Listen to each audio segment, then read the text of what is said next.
Sem Helena Šuklje, avtorica knjige Bližina na recept, ki je te dni izšla pri založbi Beletrina. Bližina na recept je pomenljivo dvoumen naslov, saj sproža vrsto asociacij. Združuje dva pojma, ki ne sodita skupaj.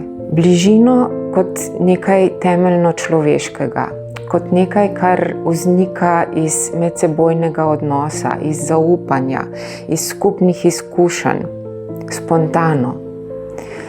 Skratka, iz čustvenega in medsebojnega prostora, nikoli iz sistema. Na drugi strani pa imamo recept kot nekaj izrazito instrumentaliziranega, celo birokratskega, hladnega.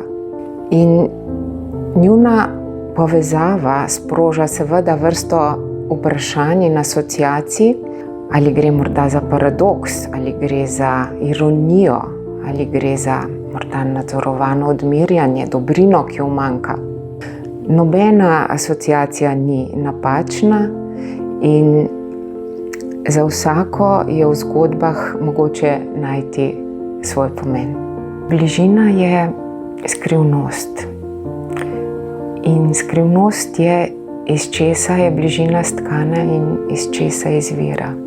Bližina pa je tudi dragocenost in prostor zavetja. Bližina je tudi odgovornost, včasih je pa lahko tudi breme. Težko izpostavim eno zgodbo. Zbirka ima 12 zgodb, vsaka ima svoje mesto v zbirki. Zbirka je zasnovana tudi z določenim dramaturškim lokom.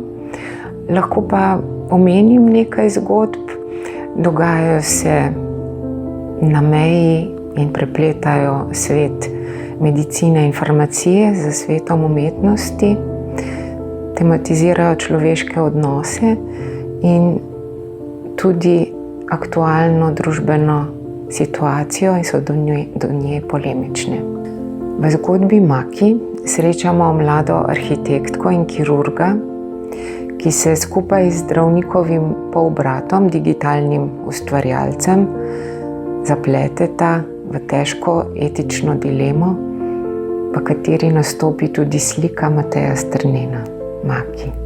V zgodbi Kazanova, ki se dogaja na skupščini delničarjev farmacevtskega koncerna ob Luceranskem jezeru, srečamo poslovneža Aleksandra, ki se načet od koronskih stisk zateče k uporabi Ozempika za hujšanje, to pa ima presenetljive posledice.